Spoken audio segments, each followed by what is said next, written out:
Madam madam ఒక photo madam.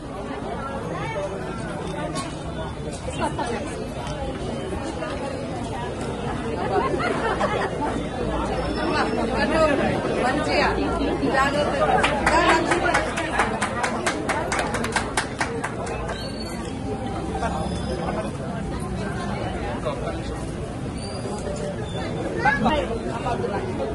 అప్పుడు నీకు సైకిల్ ఇచ్చిన బస్ ఫ్రీ కూడా లేడీస్తో పాటు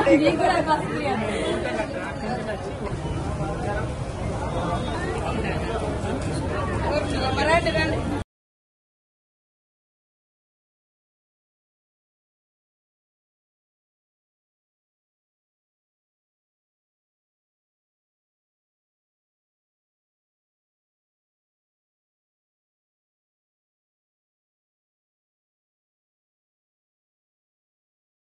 పెట్టినామో ఈ రోజు మహిళలు ఒక్కొక్క మహిళ 10 సార్లు కానీ 20 సార్లు 50 సార్లు ఇక రోజు ఆఫీసులో పోయేటోళ్ళు, బడులకు పోయేటోళ్ళు, అమ్మాయిలు అనేక అంటే దాదాపు 18 నెలలుగా ప్రయాణం చేయడంతో 200 కోట్ల ప్రయాణాలు అయినాయి.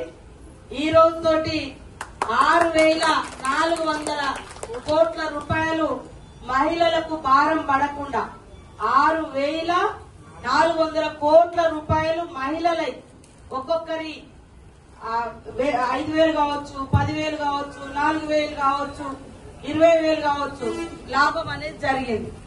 దాన్ని ఈ రోజు మన సీఎం రేవంత్ రెడ్డి గారు, అదే విధంగా ఆర్టీసీ శాఖ మాత్యులు సోదరుడు పొన్నం ప్రభాకర్ గౌడ్ గారు మరి మహిళలకు ఉచితంగా బస్సు ప్రయాణం ఇచ్చి 200 కోట్ల ప్రయాణాలు మహిళలు ప్రయాణాలు చేసిన సందర్భంగా మహిళలకు 6,400 కోట్ల రూపాయలు రాష్ట్రంలో ఉన్న మహిళలందరికీ మిగిల్చిన సందర్భంగా మరి బస్ స్టాండ్లలో, బస్ డిపోలలో ఈ రోజు ఉత్సవాలు నిర్వహించుకోవడం జరుగుతుంది.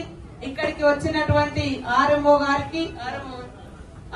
గారికి వెసులుబాటు ఉండాలి అనే ఆడల గురించే ఇవాళ ఇందిరమ్మ ఇల్లులు ఇచ్చేది అక్కల పేరు మీదనే. నిన్న మొన్న ఇప్పుడు రేషన్ కార్డులు కూడా అందరికి ఇస్తాను, రేషన్ కార్డులు కూడా లేడీస్ పేరు మీదనే ఇస్తా ఉన్నాం. అట్లా ఈ యొక్క సెలబ్రేషన్ జరుపుకుంటా ఉన్నాం. అందరూ కూడా జాగ్రత్తగా వాడుకోవాలి. బస్సులలో పోయినప్పుడు ఎలాంటి ఇబ్బందులు జరగకుండా ఒకరినొకరు గౌరవించుకోవాలి మహిళలు. అదే విధంగా మా కండక్టర్ అన్నలు, మా ఆర్టీసీ డ్రైవర్ అన్నలు కూడా మా సోదరి మనులను గౌరవించాలని కోరుకుంటూ, ములుగు బస్ స్టాండ్ చాలా చిన్నగా ఉన్నదని 5.5 కోట్లతోటి ఈ బస్ స్టాండ్ తొందరలోనే దీన్ని కూలగొడుతున్నాం, అక్కడ ఇస్తున్నాం. ఇప్పుడు తాత్కాలికంగా పెద్ద బస్ స్టాండ్ ఇక్కడ కడతా ఉన్నాం. మన ములుగేరియాకు బస్ డిపో లేక బస్సులు తక్కువ వస్తా ఉన్నాయి. వాస్తవానికి ఇప్పుడు ఏటు నాగారంలో బస్ డిపో, ఎందుకంటే బస్ డిపో ములుగులో ఉంటే బస్సు ఈ ములుగు దాకానే వస్తాయి, వెనుకపోతాయి. మళ్ళా గోవిందరావుపేట పోవు బస్సులు, మా తాడువాయి పోవు, ఏటు నాగరం పోవు, మంగపేట పోవు, అటు వాజేడు వెంకటాపురం దాకా పోవు. అందుకని అటు కోసం బస్ డిపో పెట్టాం అనుకో, హన్మకొండ నుంచి వచ్చే ప్రతి బస్సు ఏటు నాగరం దాకా పోవాలి. ములుగులో ఉంటే ములుగు దాకానే వచ్చిపోతుంది. కానీ ములుగు వాళ్ళకి ఏం కావాలి? బస్ స్టాండ్ కావాలని మంచి బస్ స్టాండ్ కడతా ఉన్నాం.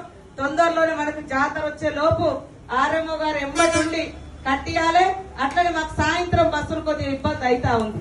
మేము 2-3 సార్లు మీ మంత్రి గారి దృష్టికి, మన సోదరుని దృష్టికి తీసుకెళ్ళాం.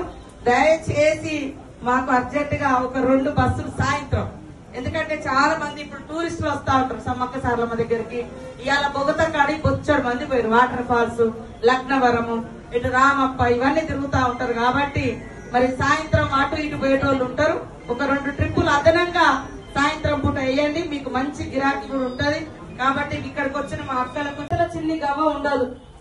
అమ్మగారి ఇంటికాడ అమ్మకో నాన్నకో లేదా హాస్టల్ ఉన్న కొడుక్కో ఏదో అయ్యిందంటే టకటక వచ్చి బస్ ఎక్కి హైదరాబాద్ అయినా హన్మకొండ అయినా మరి పోవడానికి వీలుండాలి.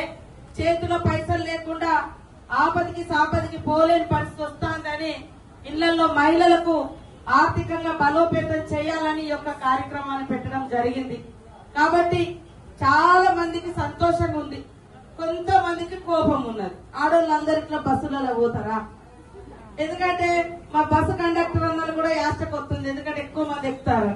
అరే ఆడవాళ్ళగా రాజ్యం అయితే ఏంద్ర బాబు అనుకుంటారండి. ఇప్పుడే మా ఇంట్లో ఒకరు అంటుండే, రోజు బడికి పోతే టీచర్ అమ్మున్నది మా ఇంట్లో, అటు ఆడలేదు. ఎస్, ఎందుకంటే రేవంత్ రెడ్డి గారు మరి ముఖ్యమంత్రి అయినాక అక్కలకు ఉచితంగా బస్సు ప్రయాణంతో పాటు మహిళా సంఘాలకు కూడా వడ్డీ లేని రుణాలు ఇస్తా ఉన్నాం.